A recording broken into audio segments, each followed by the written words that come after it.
Have you ever wondered why the world feels heavier lately? Maybe it's the endless noise, the breaking news, the social media outrage, the pressure to keep up, to do more, to be more. Maybe it's the tension at work, the silence at home, or that aching loneliness that creeps in. Even when you're surrounded by people, or maybe it's that quiet realization that despite all your efforts, something still feels off, like you're moving through life, but not really living it. You're not alone. In this modern world, fast, reactive, unpredictable, more and more people are searching for something deeper, not just quick fixes, not just feel-good quotes, but a real shift. Something that doesn't disappear when life gets hard. So here's a question that's both simple and radical. What if the true transformation of your life doesn't begin with changing the outside, but by touching something invisible, yet powerful, within? What if, every single day, you could move through the chaos, with a heart that is soft, but not weak, open, but not overwhelmed, rooted in clarity, unshakable in peace? This is not a fantasy.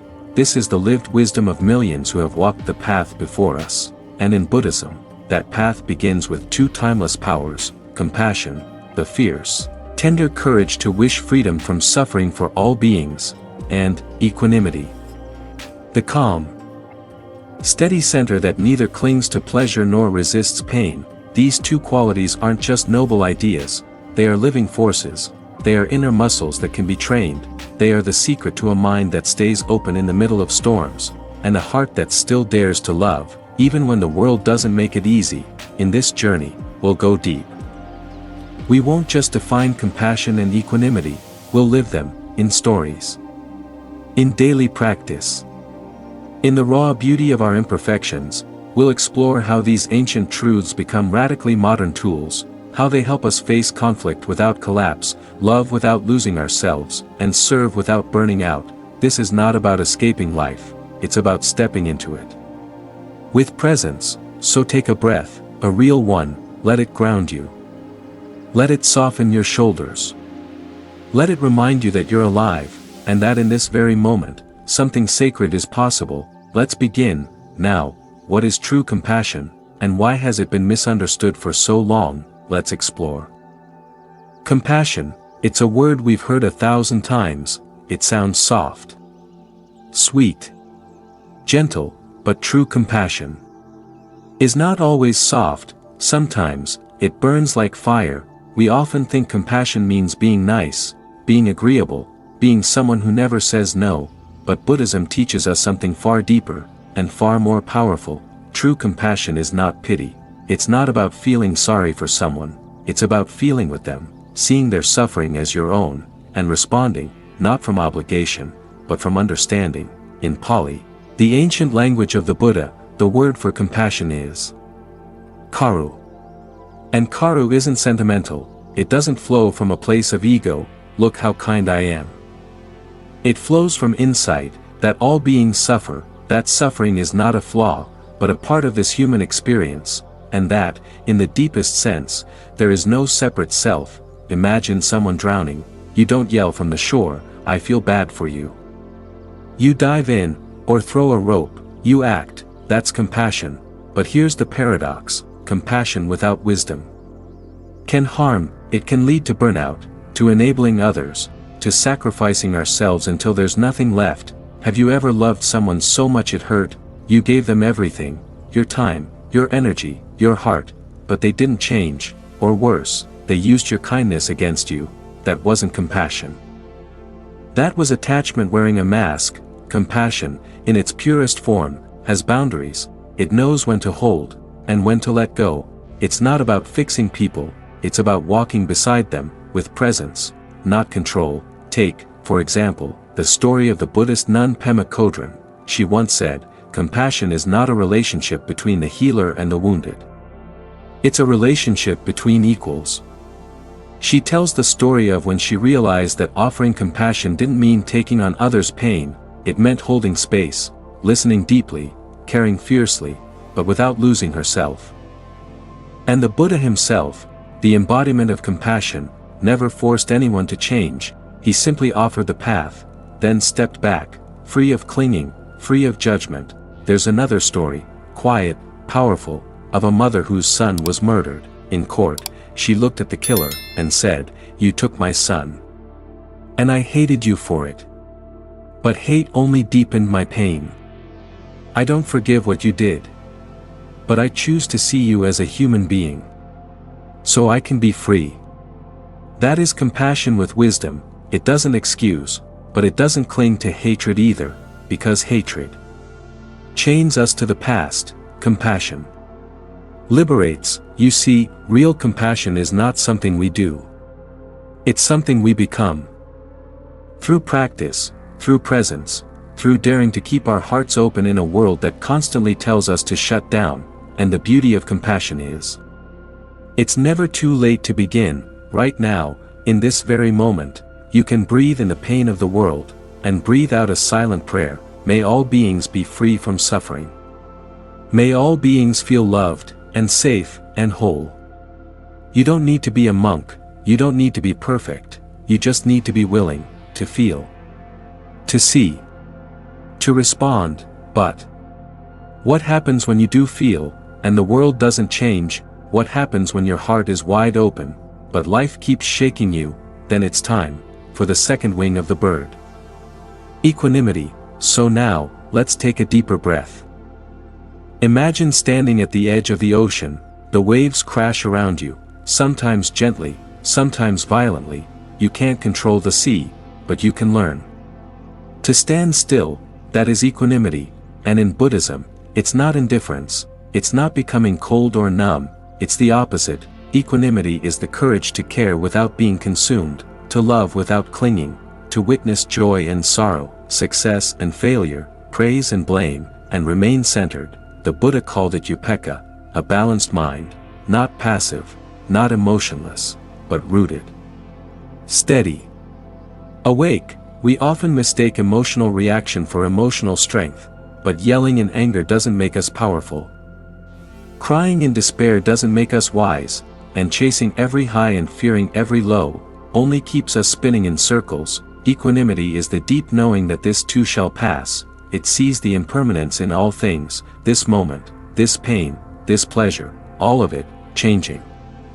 Always, when we cling to what's pleasant, we suffer. When we push away what's painful, we suffer. But when we allow what is, without attachment, without aversion, then we find peace. Let's be honest, this isn't easy. It's hard to stay calm when someone insults you. It's hard to stay kind when someone betrays your trust. It's hard to let go when life takes what you love. But equanimity doesn't mean you don't feel. It means your feelings don't control you. Like the story of the Zen master who was falsely accused of fathering a child. When the villagers brought the baby to him, angry and ashamed, he simply said, "Is that so?" He raised the child with care. Months later, when the truth came out and the real father confessed, they returned and apologized. The master's reply, "Is that so?" No defensiveness, no triumph, just stillness. Now, you might be thinking, that sounds impossible. And maybe it is. If we expect instant mastery, but equanimity, like any strength, is built with practice. Start small. When someone cuts you off in traffic, when your plans fall apart, when your phone buzzes with bad news, can you pause? Can you breathe? Can you ask yourself, what would a wise, calm heart do right now? Equanimity doesn't mean you don't take action, it means you choose your action, instead of reacting blindly.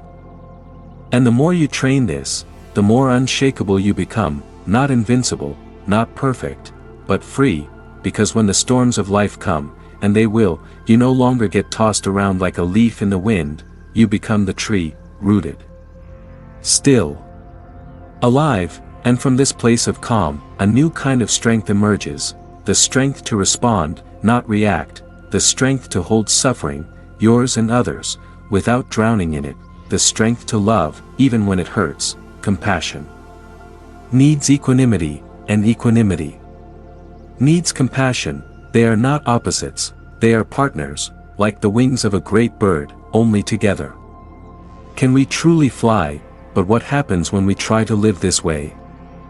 With compassion and equanimity, in the middle of our messy, modern lives, what happens? When our relationships test us, when our careers pull us off balance, when the real world doesn't cooperate with our spiritual intentions, that's where the practice gets real, and that's where we're heading next. Let's step out of the meditation hall now, and into your everyday life. You're at work. Deadlines are looming. A coworker is rude, you're at home. Your partner misunderstands you. Your kids won't listen, you open the news, war, injustice, division, more suffering. Suddenly, all the peace you felt during meditation vanishes. Sound familiar? This is where real practice begins, not in silence, but in noise, not in solitude, but in the heart of relationship, not in perfection, but in the middle of the mess. Compassion and equanimity are beautiful in theory, but in real life, they're tested. So how do we live them? Let's start with relationships, whether it's your spouse, your sibling, your friend, or your enemy. These are your greatest teachers. When someone criticizes you, pause, don't fire back.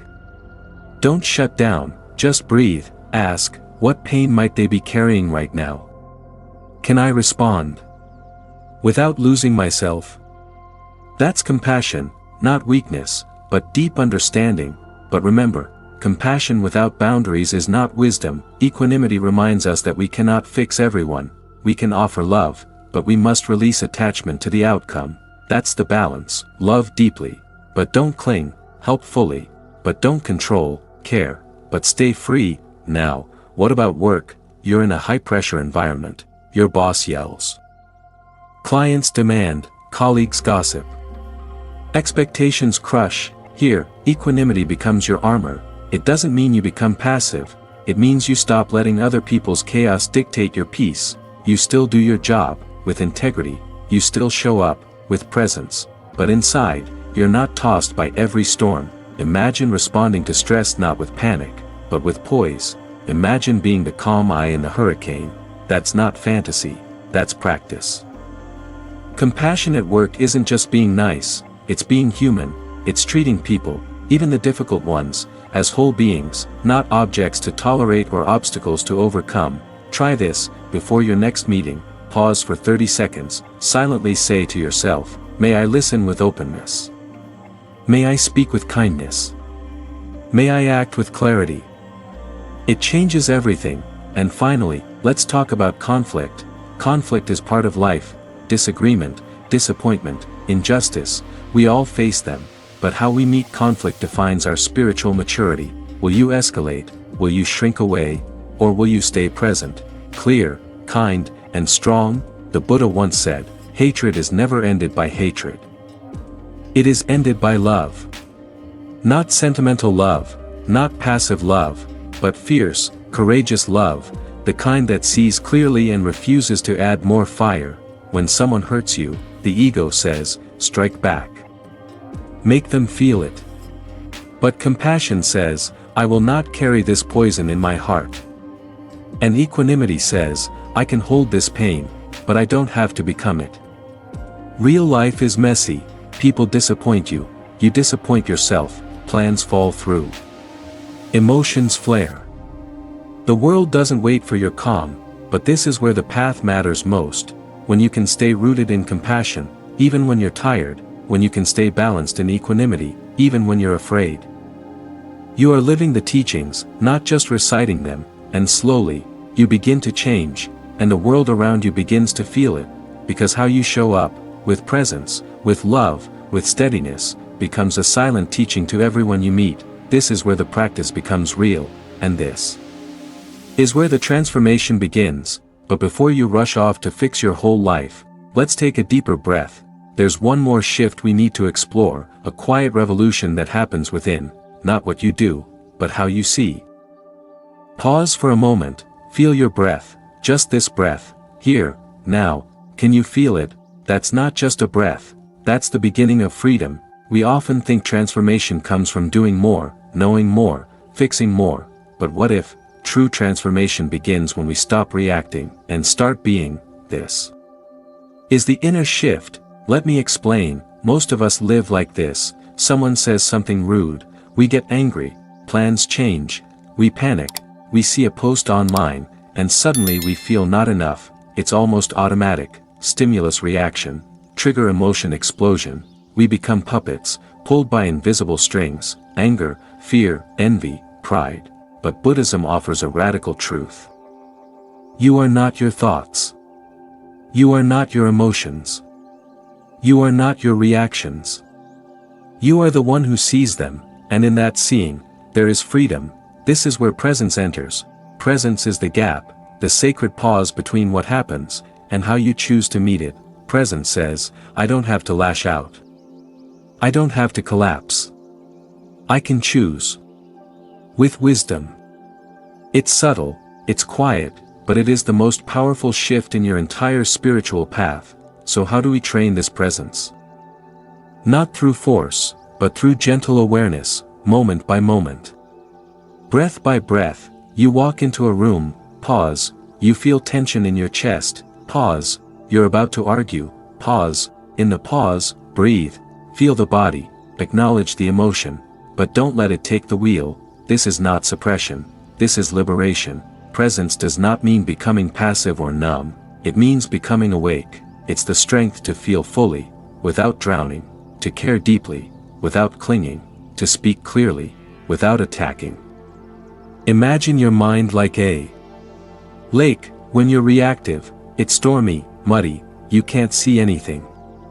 You lash out from confusion, but when you become present, the mud settles, the water clears, and suddenly, you can see the fear behind someone's anger, you can see the insecurity behind your judgment, you can see the suffering behind your impatience, and when you see clearly, you can choose wisely.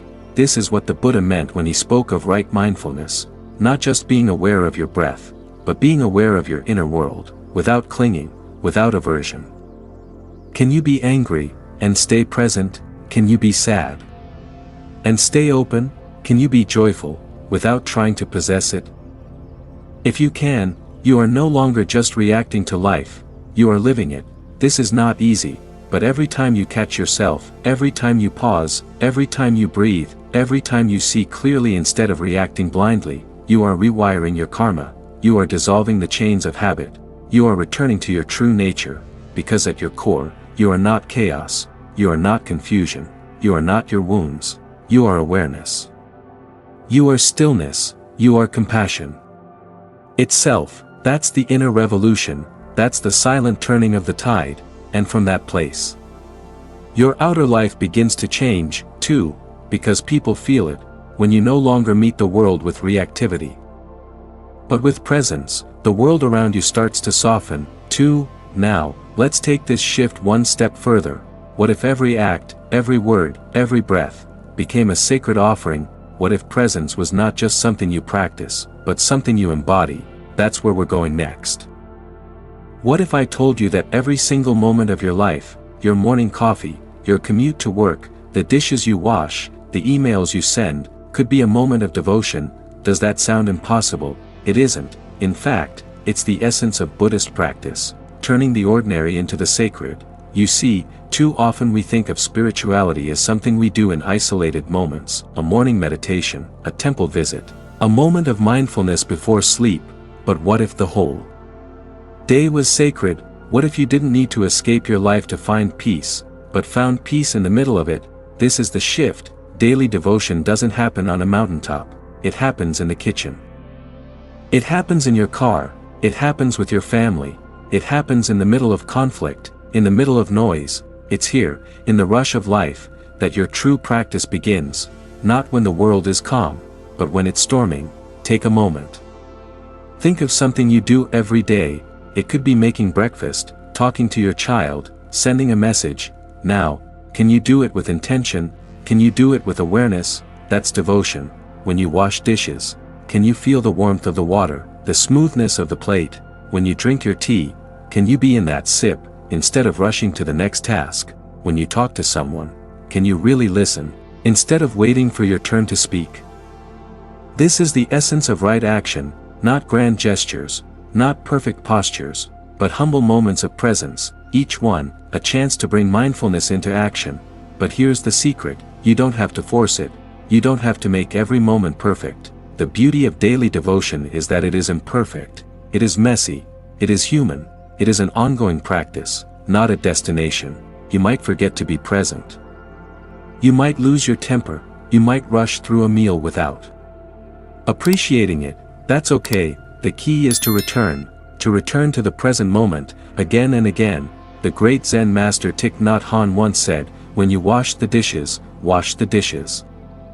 It sounds simple, but this is profound. It means, when you're washing dishes, just wash the dishes, not thinking about the past.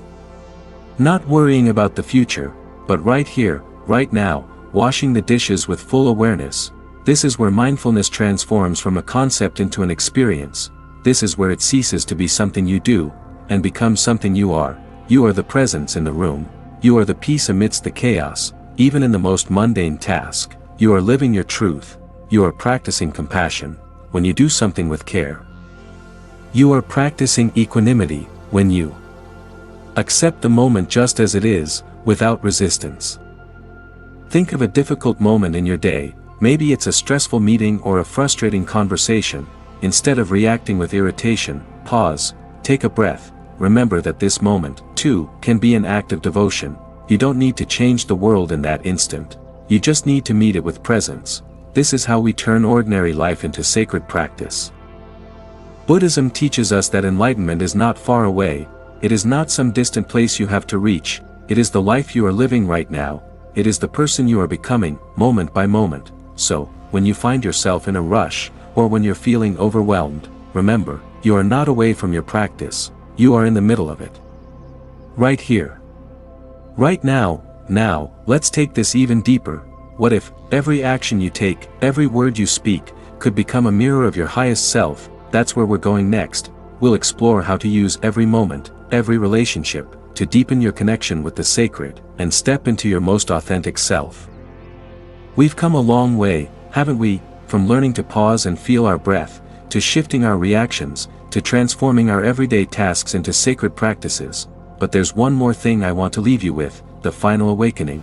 This is the moment when the presence you've cultivated begins to take root, not just in moments of meditation or mindfulness, but in every single interaction, every relationship, every challenge that life throws your way. In a way, the journey we've walked so far is not just about cultivating a moment of peace, but about becoming that peace, and living it, consistently, through every moment.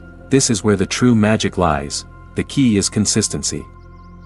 Not perfection, not never making mistakes, but returning, again and again, to your practice of presence. You might be asking, but how can I keep this up? What if life becomes overwhelming? And I'll tell you this, the only way to fail in this practice is to stop trying. There will be times when you lose your balance. There will be days when everything feels like it's spinning out of control. But the practice isn't about never stumbling. It's about how quickly you can come back to yourself, how gently you can return to the center. Just like a river flowing, your life will have its ups and downs.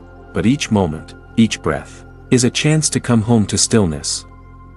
Each decision, each action, each word can reflect the truth of your deepest self. In this final awakening, you realize that you don't need to change the world outside you. You need only to be awake to what is inside of you. When you live with consistent presence, life becomes a dance, sometimes slow, sometimes fast, sometimes graceful, sometimes messy, but always alive with meaning. This is where the true beauty of your spiritual journey is revealed, in the simplicity of a smile, in the depth of a conversation, in the warmth of a touch, in the patience you show yourself and others. You don't need to do more, you need to be more present, more aware, more compassionate. This is the final awakening, not a destination, but an ever-deepening journey. And as you live this, others will begin to notice. They'll feel the shift in you. They'll see the peace in your eyes, the calm in your actions, the wisdom in your words. And they'll be drawn to that. This is how you change the world. By being a living embodiment of the teachings you've learned, by letting presence radiate through your life, in every moment. As we wrap up this journey together, I want to leave you with a final thought. Every day is an opportunity for awakening. Every moment is a chance to live your practice. So, I encourage you, keep practicing, keep returning to presence, keep cultivating compassion, equanimity, and mindfulness, not as a task, but as a way of being. And if this journey has resonated with you, If you found peace in these words, if you're ready to take the next step, I invite you to join the Zen Buddhism Wisdom community. Don't forget to hit like, subscribe, and turn on notifications so you won't miss the next transformative video. Your support helps us grow and share more wisdom with the world. Thank you for walking this path with me today. May you find peace in every breath, in every step, in every moment. Until next time.